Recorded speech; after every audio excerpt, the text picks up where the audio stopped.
भक्तजनों, माताओं, बहनों, सादर जय श्री कृष्ण। हमारे YouTube चैनल में आप सभी का बहुत बहुत स्वागत है। तो सबसे पहले आपको और आपके पूरे परिवार को पापांकुशा एकादशी की बहुत बहुत शुभकामनाएं और बधाइयां। भगवान श्री लक्ष्मी नारायण जी का भरपूर आशीर्वाद आप सभी के जीवन पर सदैव बना रहे। आप सभी सुखी रहें, स्वस्थ रहें, व्यस्त रहें और मस्त रहें। आज हम आपको बताने जा रहे हैं कि इस बार पापांकुशा एकादशी का व्रत आपको कब रखना है तथा इस व्रत के महत्वपूर्ण नियम कौन कौन से रहेंगे और व्रत खोलने का समय यानी पारण का समय कब से कब तक रहेगा तथा एकादशी के दिन क्या करना चाहिए और क्या नहीं करना चाहिए। ये संपूर्ण जानकारी इस वीडियो के माध्यम से हम आपको प्रदान करने जा रहे हैं। आप सभी से अनुरोध है कि हमारे इस ज्ञानवर्धक वीडियो को अंत तक देखिएगा और देखने के बाद अधिक से अधिक लोगों को शेयर भी कर दीजिएगा। आश्विन मास के शुक्ल पक्ष की पापांकुशा एकादशी तिथि का प्रारंभ 24 अक्टूबर 2023 मंगलवार की दोपहर 3:15 से हो जाएगा, जो कि 25 अक्टूबर 2023 बुधवार की दोपहर 12:33 पर एकादशी तिथि समाप्त हो जाएगी। सूर्योदय व्यापिनी शुद्ध हरिवासर द्वादशी युक्त जो एकादशी रहेगी वो 25 अक्टूबर 2023 बुधवार के दिन ही रहेगी। इसी दिन सभी को व्रत रखना चाहिए एवं एकादशी व्रत का पारणा 26 अक्टूबर 2023 गुरुवार के दिन यानी प्रदोष के दिन सुबह 6:27 से लेकर के 8:27 के मध्य कर लेना चाहिए। यदि अगले दिन कोई और व्रत हो, जैसे गुरुवार का व्रत है या प्रदोष का व्रत है, तो ऐसे में फल या फलाहारी वस्तु से आप व्रत का पारणा कर सकते हैं। विष्णु एकादशी गीता तुलसी विप्रोधे नवः असारे दुर्ग संसारे षटपदी मुक्तिदायिनी। भगवान श्री हरि विष्णु जी का पूजन करना, एकादशी का व्रत रखना, गीता जी का पाठ करना, तुलसी जी का पूजन एवं दर्शन करना, ब्राह्मण देवताओं की सेवा करना, उनको दान करना, उनको भोजन कराना, गौ माता की रक्षा एवं सेवा करना, ये 6 कार्य इस कठिन संसार सागर को पार करने हेतु मुक्तिदायक बताए गए हैं। पूरे वर्ष में 24 एकादशी आती है, लेकिन जिस साल अधिक मास या पुरुषोत्तम मास आता है उस वर्ष 2 अधिक एकादशी हो जाती है, यानी कुल मिलाकर के उस साल 26 एकादशी आती है। प्रत्येक महीने में 2 बार एकादशी आती है, एक कृष्ण पक्ष में, एक शुक्ल पक्ष में। दोनों ही एकादशियों का भिन्न भिन्न महत्व हमारे धर्म ग्रंथों तथा पुराणों में बताया हुआ है। एकादशी का व्रत भगवान श्री हरि लक्ष्मी नारायण जी का परम प्रिय व्रत है। एकादशी का व्रत करने से मनुष्यों के कई जन्मों के पाप जड़ से नष्ट हो जाते हैं तथा उनके पुण्यों का उदय होता है। जब मनुष्य के जन्म जन्मांतर के पाप नष्ट हो जाते हैं तभी उन्हें सांसारिक एवं भौतिक सुखों की प्राप्ति होती है। जो भक्तजन माताएं बहनें एकादशी का व्रत करते हैं उनको दशमी तिथि से लेकर के द्वादशी तिथि तक कुछ महत्वपूर्ण नियमों का पालन अनिवार्य रूप से करना चाहिए। इस बार दशमी तिथि का नियम पालन 24 अक्टूबर 2023 मंगलवार के दिन करना है और एकादशी का व्रत अगले दिन 25 अक्टूबर को रहेगा तथा 26 अक्टूबर को व्रत का पारणा करना चाहिए। दशमी तिथि के दिन एक समय शुद्ध एवं सात्विक भोजन करें। दशमी के दिन चावल, शहद, लहसुन, प्याज, मांस, मदिरा, मसूर की दाल, कटहल की सब्जी का उपयोग भोजन के रूप में नहीं करना चाहिए। दशमी के दिन पराय अन्न अर्थात दूसरे के घर का भोजन नहीं करना चाहिए। यदि किसी कारणवश मजबूरी में आपको दूसरे के घर का भोजन करना पड़े तो आप उसके निमित्त ब्राह्मण देवता को कुछ न कुछ दान पुण्य कर देंगे तो उसका दोष नहीं लगेगा। दशमी के दिन ब्रह्मचर्य व्रत का पालन करना चाहिए। एकादशी के दिन सुबह जल्दी उठ करके स्नान करके पूजा अर्चना करके एकादशी व्रत का संकल्प धारण करना चाहिए। पद्म पुराण के उत्तरखंड के अध्याय 64 में श्लोक नंबर 34 लिखा हुआ है। उसमें बताया है कि एकादश्याम निराहार स्थित्वाहं परेहनि भोक्ष्यामि पुंडरीकाक्ष शरणम में भवाच्युत। हे कमल नयन, हे वासुदेव, हे भगवान अच्युत, मैं एकादशी के दिन निराहार रह करके दूसरे दिन ही भोजन करूंगा। एकादशी व्रत का संकल्प करने के लिए आपको अपने पूजा घर में या भगवान के स्थान में देवघर में एक शुद्ध पवित्र आसन पर बैठ करके हाथ में जल और अक्षत के स्थान पर जौ तिल रख करके और कुछ पैसे रख करके, सुपारी रख करके, शुद्ध घी का दीपक जला करके और संकल्प धारण करना चाहिए। जो मनुष्य निष्काम भाव से एकादशी का व्रत करते हैं, यानी बिना किसी कामना के किए जाने वाले व्रत को निष्काम व्रत कहा जाता है, उनको भी संकल्प धारण करना चाहिए। और जो सकाम भाव से, सकाम का अर्थ होता है कोई कामना या इच्छा लेकर के जब हम व्रत धारण करते हैं तो उसे सकाम व्रत कहा जाता है। दोनों ही परिस्थिति में एकादशी व्रत का संकल्प अवश्य धारण करना चाहिए। संकल्प धारण करने के लिए हाथ की मुद्रा को इस प्रकार रखे और हाथ के मध्य भाग में जल रखे, सुपारी रखे, पैसे रखे, पुष्प रखे और अक्षत के स्थान पर जौ और तिल रख करके 3 बार आपको बोलना है ओम विष्णवे नमः, ओम विष्णवे नमः, ओम विष्णवे नमः। ओम तिथिर् विष्णु स्थावरो नक्षत्रम विष्णुरेव च योगश्च कर्णम विष्णु सर्वं विष्णुमयं जगत।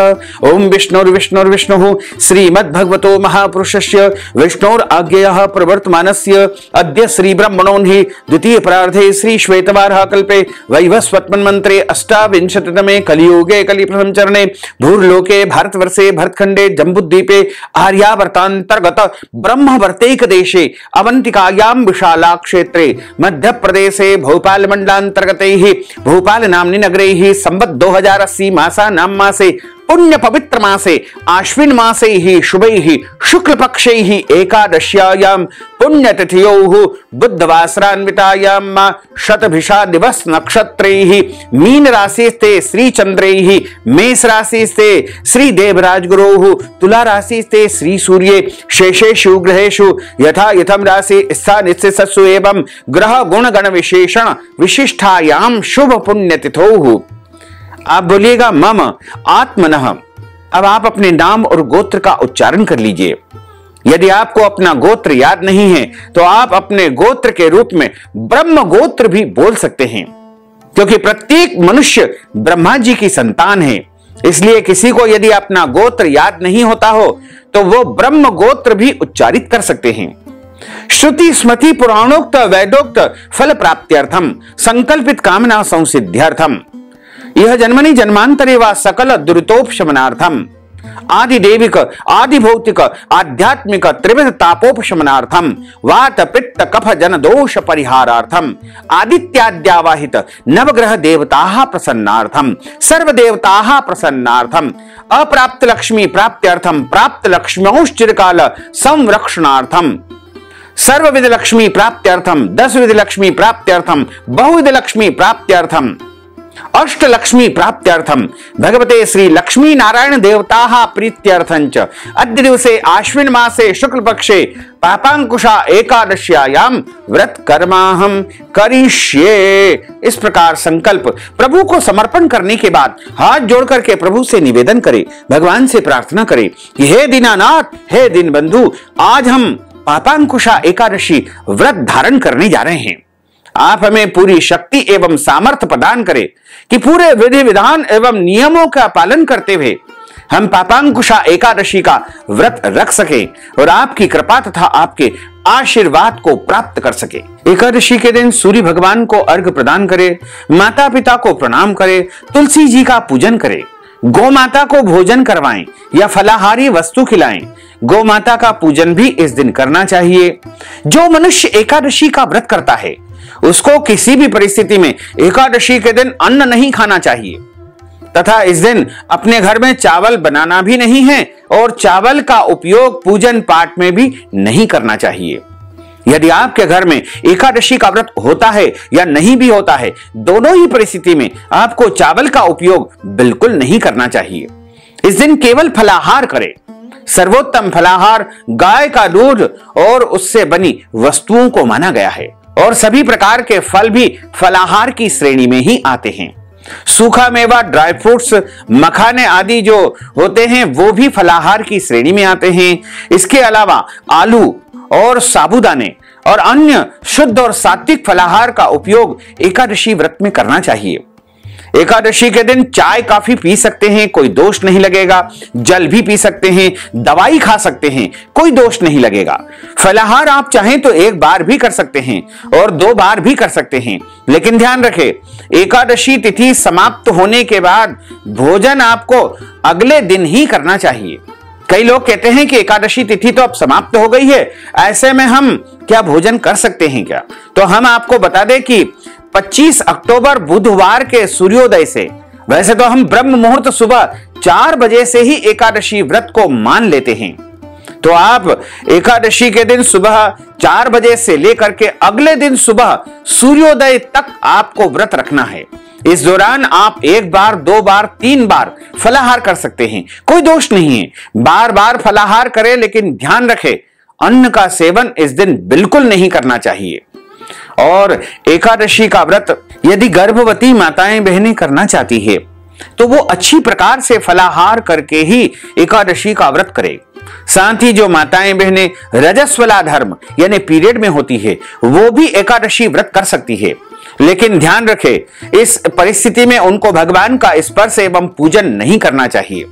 साथ ही यदि आपके घर परिवार में जन्म का सूतक या मृत्यु का सूतक लगा हुआ हो तो ऐसी परिस्थिति में आपको एकादशी का व्रत नहीं करना चाहिए।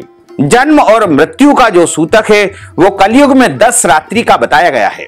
10 रात्रि के बाद शुद्ध और पवित्र अवस्था में आप पूजन पाठ आदि कर्म कर सकते हैं, लेकिन ध्यान रखें जन्म या मृत्यु के सूतक के दौरान भगवान को छूना नहीं चाहिए, यानी भगवान का पूजन अर्चन नहीं करना चाहिए।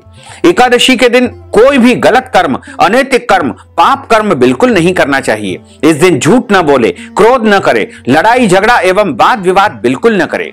ब्रह्मचर्य व्रत का पालन करना चाहिए तथा पर निंदा से बचना चाहिए, यानी दूसरों की बुराई बिल्कुल नहीं करना चाहिए। दाढ़ी कटिंग या शेविंग न कराएं, नाखून न काटे, किसी का भी अपमान या अनादर बिल्कुल न करें। कोई भी प्राणी हो, चाहे मनुष्य हो या जीव जंतु हो, उसको आपको सताना नहीं चाहिए, उसको कष्ट नहीं देना चाहिए। और दिन में सोना नहीं चाहिए। रात्रि में जागरण करने का भी विधान है, लेकिन पूरी रात यदि आप नहीं जाग सकते हैं तो जितना बन सके उतना आप रात्रि में जागरण करें तथा पूजा पाठ करके आपको ब्राह्मण देवता के मुख से ही एकादशी व्रत कथा सुनना चाहिए। वैसे तो आप इस दिन ठाकुर जी का, बाल गोपाल जी का एक चौकी के ऊपर पीला कपड़ा बिछा करके स्थापना करके, कलश की स्थापना करके, विशेष पूजन अर्चन करके श्रृंगार करें। और जो फलाहार आप अपने लिए बनाते हैं उसको पहले प्रभु को समर्पण करें, क्योंकि असमर्पित वस्तु का कभी भी भक्त को, वैष्णव को उपयोग नहीं करना चाहिए। और ब्राह्मण देवता के मुख से एकादशी व्रत कथा सुनने से, साक्षात नारायण के मुखारविंद से कथा सुनने का आपको पूरा पूरा पुण्य प्राप्त होगा। कथा सुनने के बाद ब्राह्मण देवता को यथाशक्ति दक्षिणा अवश्य प्रदान करना चाहिए। और एकादशी जो व्रत करता है उसको अगले दिन ही शुभ मुहूर्त में एकादशी व्रत का पारणा करना चाहिए। इस बार पापांकुशा एकादशी 25 अक्टूबर 2023 बुधवार को रहेगी तथा इस व्रत का पारणा 26 अक्टूबर 2023 गुरुवार की सुबह 6:27 से लेकर के 8:27 तक आपको कर लेना चाहिए। और एकादशी का जो व्रत करता है उनको अपने जीवन काल में कम से कम एक बार एकादशी व्रत का उद्यापन अवश्य करवाना चाहिए या स्वयं करना चाहिए। यदि आप स्वयं नहीं कर पाते हैं तो ब्राह्मण देवता के माध्यम से भी आप एकादशी व्रत का उद्यापन संपन्न करवा सकते हैं। एकादशी व्रत का उद्यापन शुक्ल पक्ष की एकादशी को ही करना चाहिए और जब देव सोए हुए हो तब एकादशी व्रत का उद्यापन नहीं करना चाहिए, यानी देव उठने के बाद ही आपको एकादशी व्रत का उद्यापन करना चाहिए। वैसे एकादशी व्रत का जो उद्यापन होता है वो 26 एकादशी संपूर्ण होने के बाद किया जाता है। इसमें एकादशी के सभी नियमों का पालन करते हुए किसी भी विद्वान ब्राह्मण को अपने घर पर आमंत्रित करके उनसे पूजन सामान की पूरी लिस्ट बनवा ले, सूची तैयार करवा ले और उसके बाद एकादशी के दिन अपने घर में पूरी शुद्धता और पवित्रता के साथ में ब्राह्मण देवता के सानिध्य में उनके मार्गदर्शन में सर्वतोभद्र मंडल का निर्माण करें तथा रुद्र कलश की स्थापना करे, नवग्रह की स्थापना करे, षोडश मातृका सप्तकृत मातृका की स्थापना करे तथा सर्वतोभद्र मंडल के बीच में भगवान लक्ष्मी नारायण की मूर्ति की, विग्रह की या चित्र की स्थापना करे और सर्वप्रथम गौरी गणेश का कलश का पूजन अर्चन करे। फिर षोडश मातृका सप्तकृत मातृका देवी का पूजन करे, फिर नवग्रह देवताओं का पूजन करे, फिर सर्वतोभद्र मंडल देवता का पूजन करे। उसके बाद भगवान लक्ष्मी नारायण का पुरुष सूक्त से अभिषेक करे। उसके बाद एकादशी व्रत कथा श्रवण करे तथा हवन करे और आरती करके और उस दिन ब्राह्मणों को अपने घर बुला करके फलाहार खिलाएं। उस दिन भोजन नहीं करवाना है। और अगले दिन द्वादशी के दिन जब आप व्रत का पारणा कर लेते हैं, उसके बाद 26 ब्राह्मणों को भोजन करवाने का विधान है। आप चाहें तो जोड़े सहित 26 ब्राह्मणों को बुला करके उनको भोजन करवा सकते हैं। यदि नहीं मिल पाते हैं तो आप भोजन के निमित्त ब्राह्मण को नगद राशि या आटा, दाल, चावल, सीधा सामग्री दान कर भी एकादशी का ब्राह्मण भोजन का उद्यापन का पूरा पुण्य प्राप्त कर सकते हैं। वैसे तो यह विस्तार पूर्वक विधान है। यदि आप इस विधि को संपन्न नहीं कर पाते हैं तो आप हमारे माध्यम से भी एकादशी व्रत का उद्यापन संपन्न करवा सकते हैं।